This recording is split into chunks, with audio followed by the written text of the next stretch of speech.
My name is Peter Schwartzstein. I'm an environmental journalist and a global fellow with the Wilson Center's Environmental Change and Security Program. And I'm the author of The Heat and the Fury on the Frontlines of Climate Violence.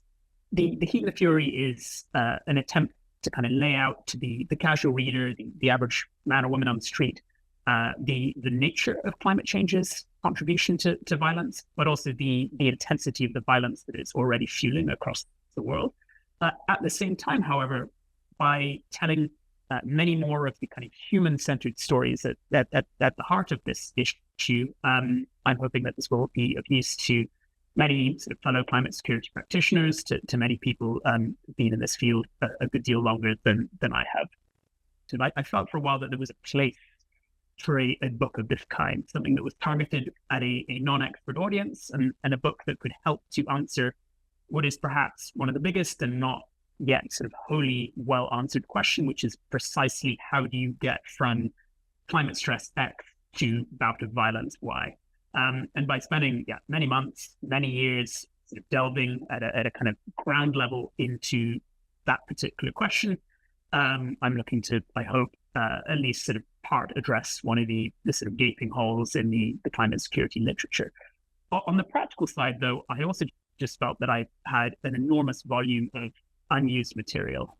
For 10, 11, 12 odd years, I spent much of my time on the road in different parts of the Middle East, different parts of Africa, different parts of South Asia and the Eastern Mediterranean. And the nature of journalism is that one almost always ends up with enough material to write an article 2 or 3 times longer than that, which you're allowed to. And I felt that it was just a tremendous waste to have so much often interesting material kind of just left on the sort of proverbial cutting room floor. On the one hand, it feels over the past few years as if the volume of climate-related violence has really been exploding, almost on a kind of year-on-year basis. I mean, among the arguments that I make in the book is that there are increasingly few forms of violence that don't have some sort of climate-related angle. Now, that's not to say that many of these conflicts or any of these conflicts are primarily due to climate change. And in many instances, climate is a relatively small component of the mix. But from kind of low-level crime, kind of cattle rustling across parts of the Sahel and Jordan, which I cover extensively in the book, through to kind of more macro-level clashes between nation states, or at least budding ones, we are increasingly seeing kind of climate impacts making themselves felt. At the same time, and this goes back to something that I think I mentioned previously, our kind of understanding, both within the field and beyond, of quite how one gets from climate stress X to bout of violence Y, to my mind, has not been keeping pace with the severity of the challenge. So by depicting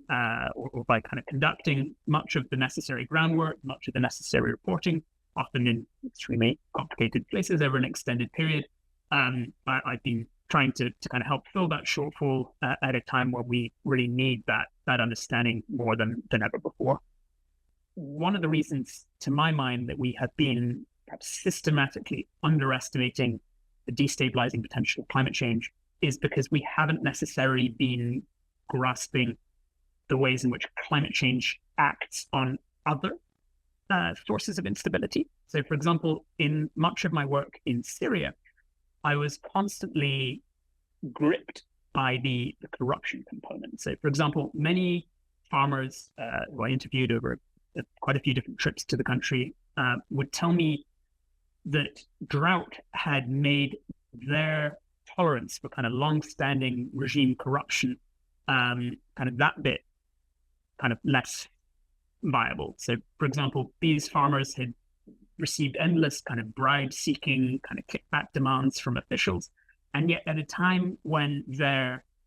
takings were being sliced by kind of year after year of diminished rainfall, their willingness and their capacity to deal with those kind of long-standing, continuing kind of governmental bits of corruption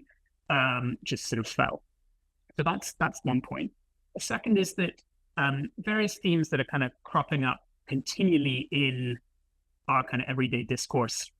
also sort of frequently rear their heads in a climate security related context. So, for example, misinformation, an issue that I didn't even kind of think almost to ask about when I launched into this investigation was something that came up time and time again. And then one final point on that count, inequality, another issue, of course, that kind of equally animates our day-to-day discussions,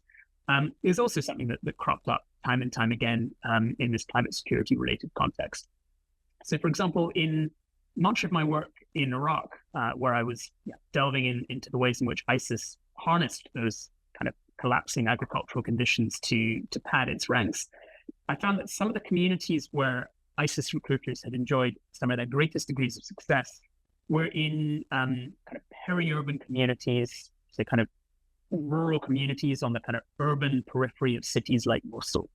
And to my mind, and after kind of really hundreds, if not thousands of interviews in these places, found that many of these kind of farmers had watched as their livelihoods had collapsed as a consequence of climate-related stresses and an array of other challenges, at the same time as the livelihoods of their urban peers in kind of nearby Mosul continued apace. And it was that kind of growing divergence between the fortunes of the have-nots in these kind of villages and the relative haves in cities like Mosul that inspired kind of tremendous grievances and in some instances really dangerous degrees of resentment among those villagers. Very little of this violence is inevitable. I mean, as I think I've already said, climate-related violence is almost always that kind of ugly, unhappy marriage of extreme climate stresses with mismanagement, with poor governance. And by at least tempering the degree of poor governance, one can go pretty far in ensuring that these stresses are not going to play into whatever kind of pre-existing instability or pre-existing violence is almost invariably out there. And as a kind of a related point, we in richer countries are going to have to care much more about climate-related violence in poorer countries, whether we want to or not. I mean, as we perhaps ought to have learned in the past, when places explode, they explode outwards. They don't remain kind of nice little neat self-contained messes. And so many of these kind of bits of climate-related violence that I delve into the book, notably farmer-herder violence, are of a transnational nature. Equally, we know that an array of sort of global transnational terrorist groups, notably ISIS, but also Al-Shabaab and some of the jihadi organizations that are enjoying tremendous success across the Sahel and whose fortunes I also delve into in one of the chapters. These folks are going from strength to strength. I mean, they are really feasting off climate-related job destruction in rural areas. And the more that swathes of Africa, swathes in the Middle East and further afield, and it descend into these sort of near kind of ungovernable or certainly ungoverned vacuums, the more that our own security will be jeopardized as well. The big thing that I would like you to take away from The Heat and the Fury, and the reason I hope that you will not only read, but also buy the thing, is that climate violence or climate-related violence is very much here, and it's here in a big way. It's still often spoken about, certainly in kind of casual reader, kind of lay terms, not so much within our own community, as a hypothetical future threat, rather than what it is, which is a fixture of millions, if not tens or hundreds of millions of people's lives. And it can be a little bit tricky if you're sitting in positions of relative comfort across parts of the West and further afield to visualize the ways in which climate change is already complicating people's lives. The health fallout, the education fallout, the ecology fallouts, the justice fallouts, a lot of this can seem pretty amorphous when you're coming at this from a place of sort of relative safety and relative comfort. But we can see very clearly the contours of what a warmer world means for us in terms of peace and stability, and nothing good will come from it. So I hope that